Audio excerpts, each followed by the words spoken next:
दत्तात्रेय भगवान ने अपने 24 गुरुओं के बारे में यहां बताया। राजन, मेरे ये 24 गुरु हैं। कौन कौन से?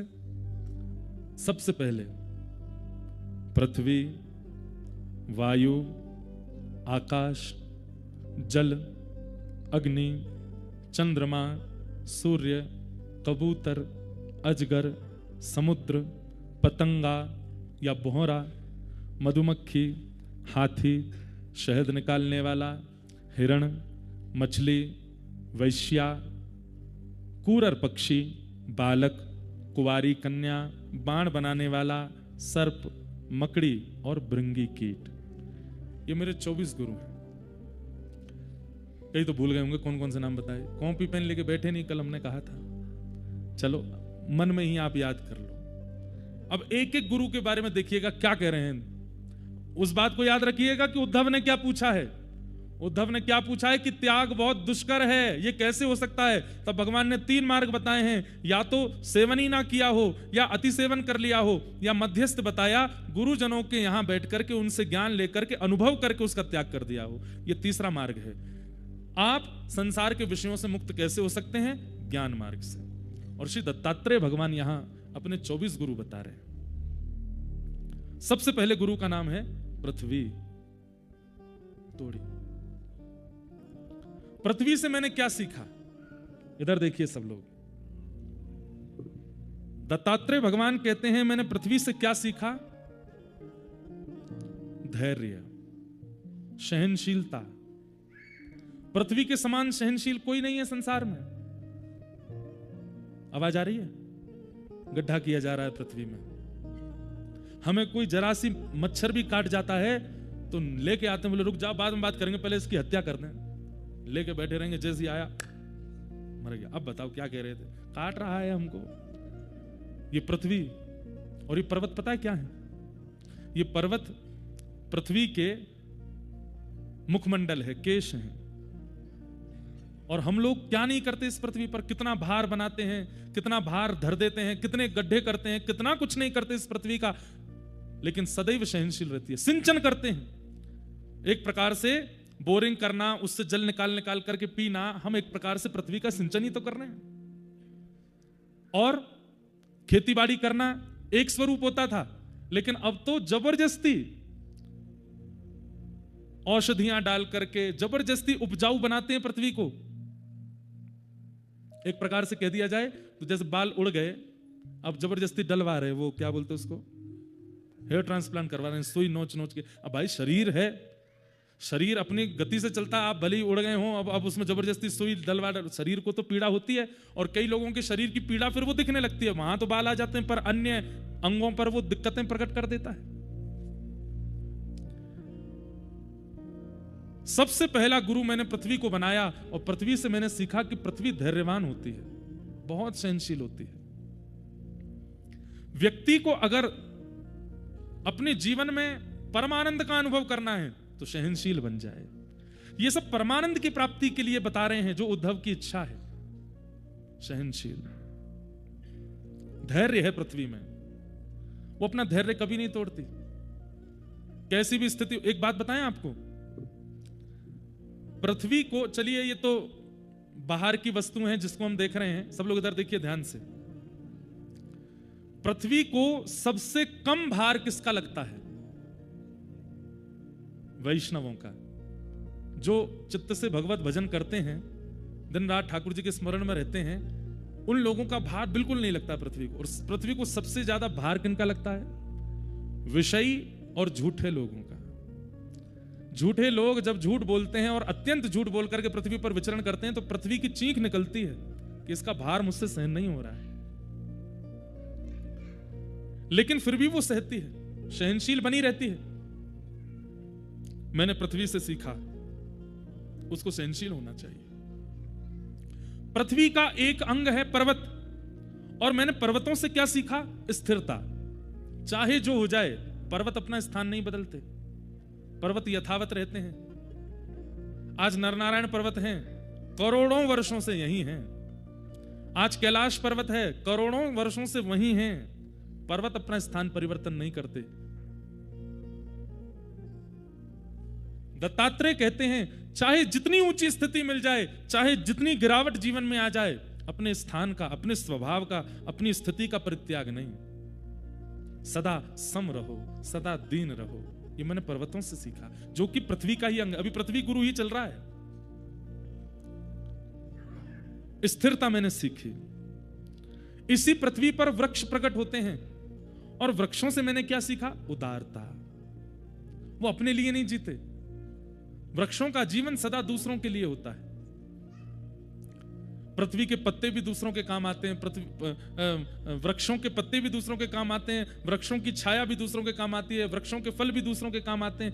वृक्ष की एक भी वस्तु ऐसी नहीं है जो वो अपने प्रयोग में धारण करता हो, सब कुछ दूसरों को दे देता है। और छांव, फल, सुगंधी पत्तों से जब हम ऊब जाएं तो वृक्ष अपने प्राण तक त्याग देता है हमें तपाने के लिए। मैंने वृक्षों से क्या सीखा? उदारता, परोपकार। तो परोपकार का गुण, स्थिरता का गुण और सहनशीलता का गुण, ये मैंने अपने प्रथम गुरु से सीखा। पृथ्वी, मैंने इनको गुरु बनाया। पृथ्वी का एक गुण और होता है, कितना भी गड्ढा कर दो और गड्ढा करके छोड़ दो, 5 साल बाद, 10 साल बाद, 20 साल बाद, 100 साल बाद गड्ढा अपने आप भर जाएगा। पृथ्वी अपने आप अपने रिक्त स्थान को भर देती है। ये मैंने पृथ्वी से सीखा। तो मेरी प्रथम गुरु कौन है? पृथ्वी। सबसे विशेष हमें क्या सीखना है? धैर्य। धैर्यता जीवन में लाइए, पेशेंस। हम लोग बहुत जल्दी विचलित हो जाते हैं। आजकल विवाह नहीं टिकते लोगों के, क्यों? धैर्य नहीं। भाई एक बात आपको माननी पड़ेगी कि विवाह निभाने से चलता है। यह तो सामान्य बात है कि कोई व्यक्ति बहुत पास रहेगा, समीप रहेगा, तो कुछ दिन बाद उसके अवगुण दर्शन होंगे, उसकी योग्यताएं अयोग्यताएं लगने लगेंगी। उसमें हमें करना क्या है? बोले धैर्य रखो, बस पेशेंस रखो, धैर्यता पूर्वक निर्वहन करते चलोगे, करते चलोगे, करते चलोगे, कुछ समय व्यतीत करोगे, उसके बाद आदत हो जाएगी। एक बात लिख लीजिएगा, आदत जिसकी होगी वही अपना विवाह निभा पाएगा। विवाह करते समय यह बात निश्चित कर लीजिए कि इनकी आदत हमको डालनी है, तो ही विवाह चलेगा। और जो व्यक्ति आदत नहीं डाल सकता, नहीं चलेगा। ये आप लोगों को नहीं कह रहे हैं, आज के युवाओं को बता रहे हैं हम। पाणिक ग्रहण संस्कार का एक प्रकार से अर्थ है आदत संस्कार। वो आदत डालनी है आपको उनकी। अब ये चाहे जैसे भी है, निभाना है। और जिस दिन आदत हो गई, आपका विवाह चलेगा।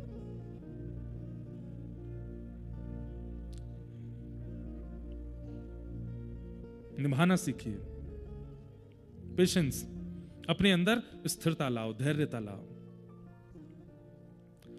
मैंने दूसरा गुरु किसको बनाया? पृथ्वी। पृथ्वी के बाद मेरे दूसरे गुरु कौन है? वायु। ये वायु मेरे दूसरे गुरु हैं। वायु का लक्षण क्या है बताओ? वायु का सबसे बड़ा लक्षण क्या है? वो सुगंधित स्थान से निकलती है तो सुगंध को ले लेती है, लेकिन बहुत देर तक सुगंध को धारण नहीं करती। वो दुर्गंध युक्त स्थान से निकलती है तो दुर्गंध को भी उठा लेती है, लेकिन बहुत देर तक दुर्गंध को धारण नहीं करती। चाहे सुगंध हो चाहे दुर्गंध हो, दोनों स्थानों से निकलने के बाद वायु अपने पुनः रूप में आ जाती है। क्या? ना तो दुर्गंध है ना सुगंध है, उसका कोई स्वरूप विशेष नहीं है। मैंने वायु से सीखा कि जीवन में सुख आवे तो सुख की सुगंधी कुछ दिन अपने अंदर धारण करे, लेकिन थोड़ी देर बाद फिर सम हो जाए। जीवन में दुख आवे तो दुख की दुर्घटनाओं की दुर्गंध को भी कुछ समय तक तो धारण करे, पर कुछ समय बाद फिर सीमित हो जाए।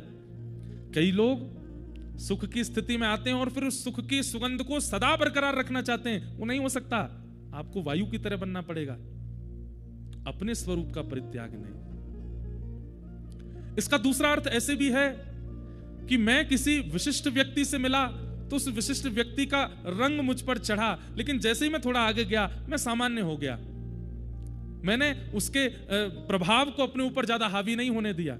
मैं किसी दुर्जन व्यक्ति से मिला तो उसका प्रभाव, उसने खूब प्रयास किया कि वो मेरे ऊपर अपना असर डाले, परंतु थोड़ी देर बाद मैंने उसका असर भी अपने ऊपर नहीं होने दिया। मैं अपनी समरसता में रहा। ये मैंने वायु से सीखा कि वायु दुर्गंध और सुगंध दोनों को उठाती जरूर है पर धारण नहीं करती। वायु यदि सुगंध को धारण कर ले तो वायु की महिमा और ज्यादा हो जाएगी, लेकिन फिर भी वायु सुगंध को धारण नहीं करती। कुछ समय व्यवस्थित करने के बाद उसका त्याग कर देती है। इसका मतलब क्या है? वायु की किसी में आसक्ति नहीं है। ये निरासक्ति का गुण मैंने वायु से सीखा, वो किसी में आसक्त नहीं होती।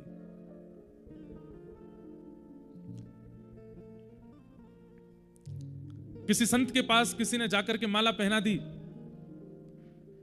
और उस संत ने उसकी अति प्रशंसा नहीं की, तो सामने वाले व्यक्ति को मन में होने लगा मैंने इतनी महंगी माला पहनाई और ये मेरी प्रशंसा नहीं कर रहे हैं। लेकिन तभी किसी ने आकर के गाली भी दी, तो संत ने उसका भी कोई तिरस्कार नहीं किया। तब माला पहनाने वाले को लगा नहीं, ये व्यक्ति ही सम है।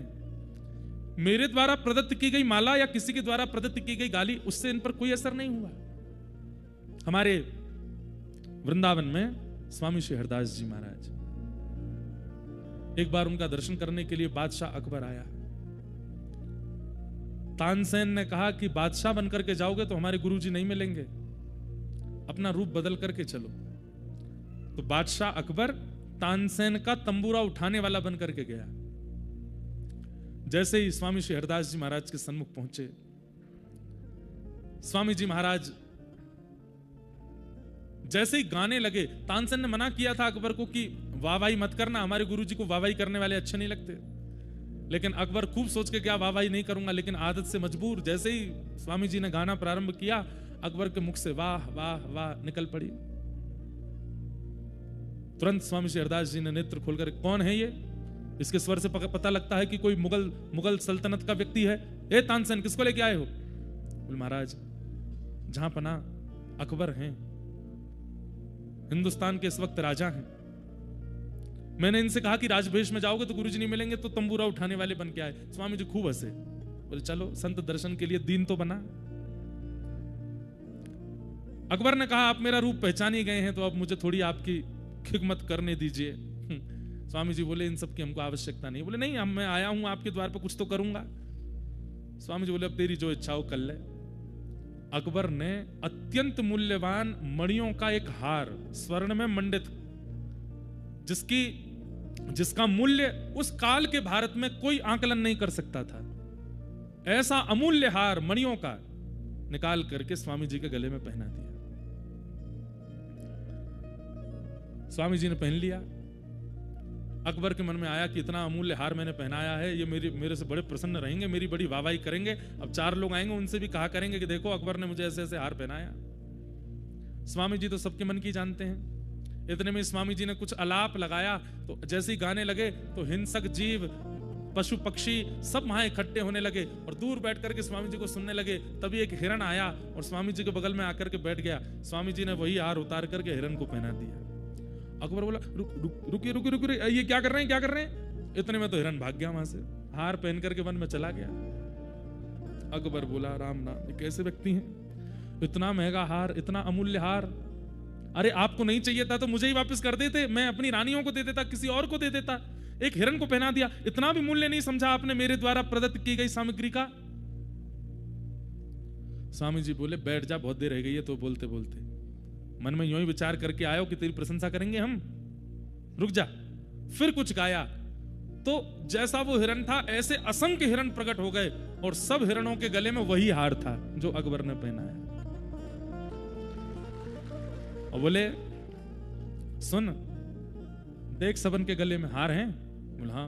वैसा ही हार है जैसा तैने पहना? बोले हाँ, लेकिन शर्त यह। बोले क्या? अब तू जा, अपनो वारो हार ही लेके चलो जाए, यहाँ तेरो वारो कौन सा ढूंढ ले।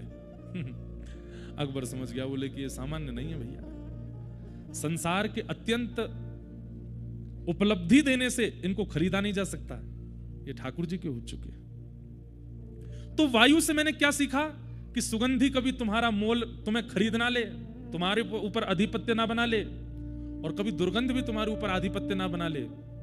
तुम सदा अपने रस में रहो। यहां पर सुगंध का अर्थ सात्विक रूप में नहीं है, तामसिक रूप में। सुगंध का अर्थ मतलब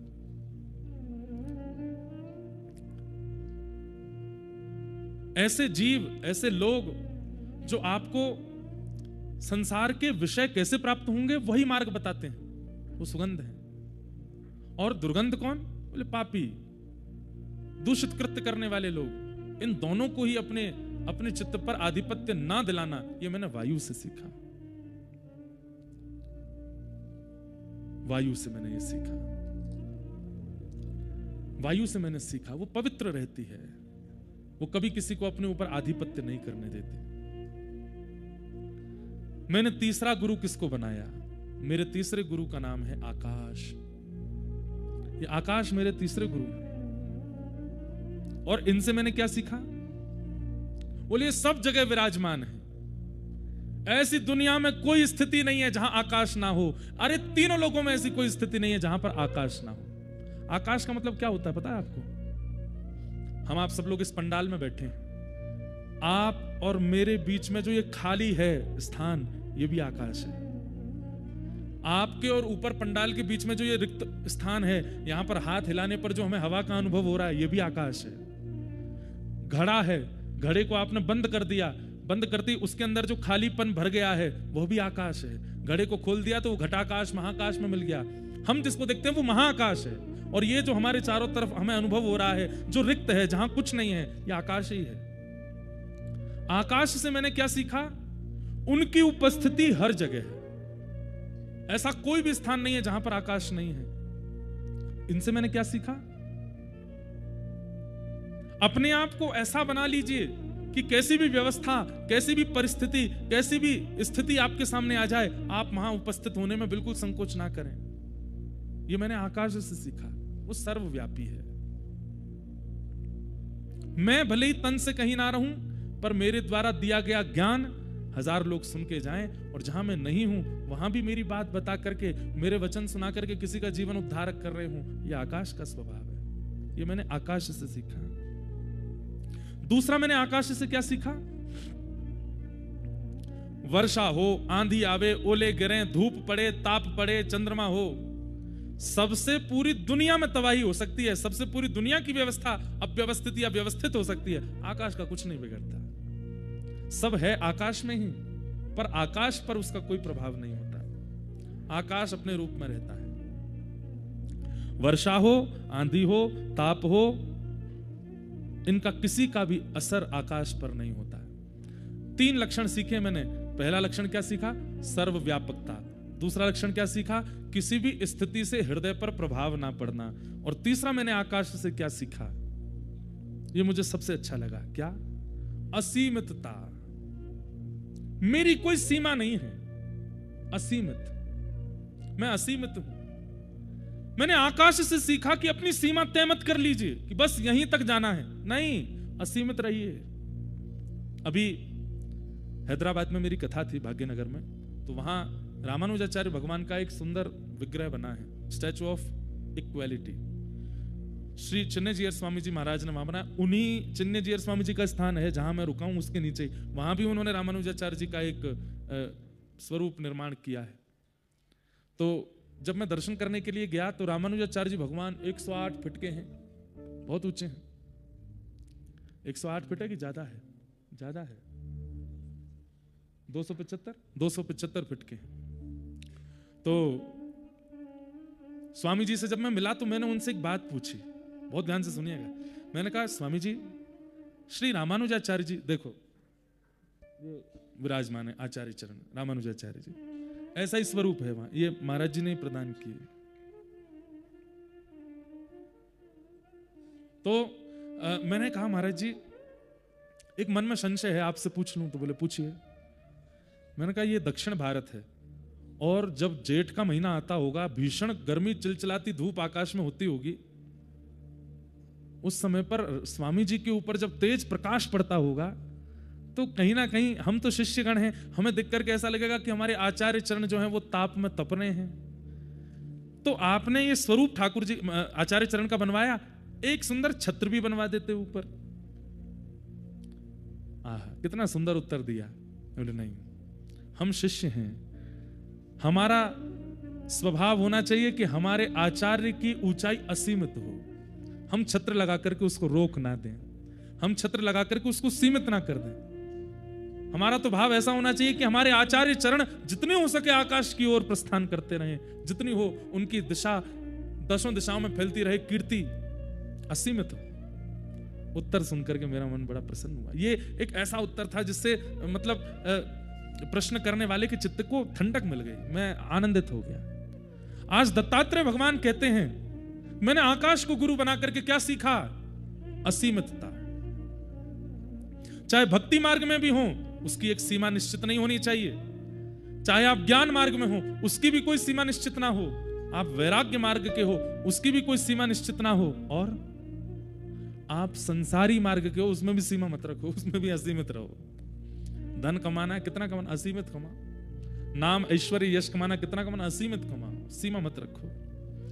जो व्यक्ति सीमा निश्चित कर लेता है, कहीं ना कहीं उस व्यक्ति को अपने जीवन में बहुत कुछ उतार चढ़ाव अनुभव होते हैं। पर जिस व्यक्ति की कोई सीमा नहीं है, चलते जाना है।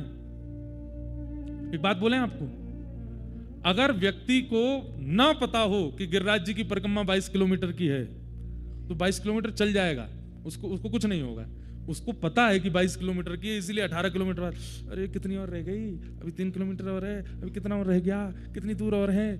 सीमा पता है, इसलिए सीमा के नजदीक आने पर पीड़ा का अनुभव होने लगता है।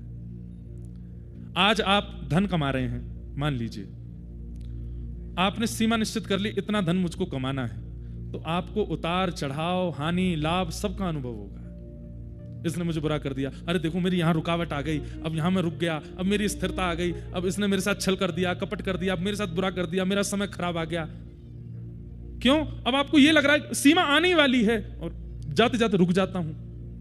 लेकिन असीमितता होगी, सीमा ही नहीं है, तो जीवन में आने वाली दुविधाओं से लगेगा क्या, ठीक है आ जाओ, तुमको भी आना, तुम भी आ जाओ, चल तो रही है, राह ही है, हम तो राह के चलना हमारा काम है, चलते रहेंगे, कमाते रहेंगे जब तक कमाना, कोई सीमा तो है नहीं। किसी भी क्षेत्र में आप हैं, चाहे भक्ति के पथ पर हैं, चाहे ज्ञान के पथ पर हैं, चाहे धन के पथ पर हैं, चाहे वैराग्य के पथ पर हैं, असीमित रहो, सीमा निश्चित मत करो। ये मैंने आकाश से सीखा। आकाश की कोई सीमा नहीं है। समुद्र की सीमा हो सकती है, पहाड़ों की सीमा हो सकती है, नदी की सीमा हो सकती है, दो लोगों की सीमा नहीं है। एक तो आकाश, दूसरा बताओ मन, इसकी भी कोई सीमा नहीं है। एक तो आकाश असीमित होता है और एक इंसान का मन असीमित होता है, इसकी भी कोई सीमा नहीं। आजकल के लड़का लड़की 10-10 लोगों से संबंध रखते हैं, बेचारे वो ऐसा सोचते हैं कि ये निराश्रित हैं, हम आश्रय नहीं देंगे तो कहां जाएंगे बेचारे, भटकेंगे। ये मन कैसा है हमारा, कितने लोगों को बैठा लो इसमें, कितने भी लोगों को बैठा लो, कितनी भी सामग्री बैठा लो, कितनी भी दुनिया बैठा लो, अरे महाराज पृथ्वी कम पड़ जाएगी आपकी, पूरी पृथ्वी पर कम्मा खड़े आओ, पूरी पृथ्वी को भी मन में बैठा लो, तब भी मन कहेगा अभी भी खाली हूं मैं और कुछ।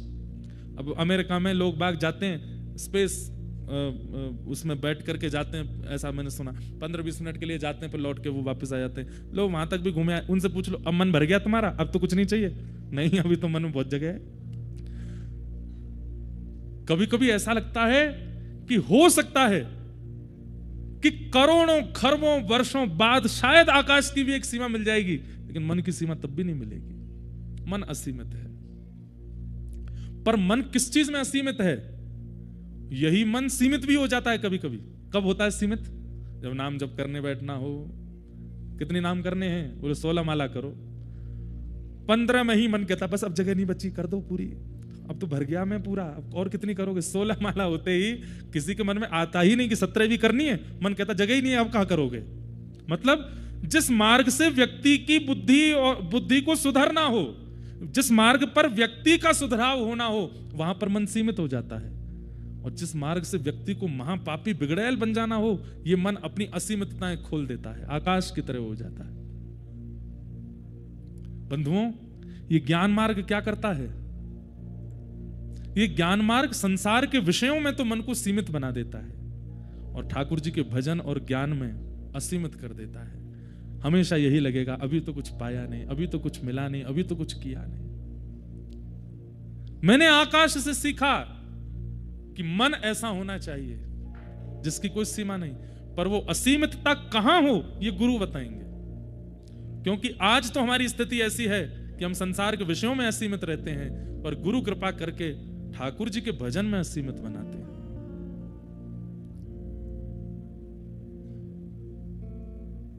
मैंने आकाश से असीमितता का लक्षण सीखा है।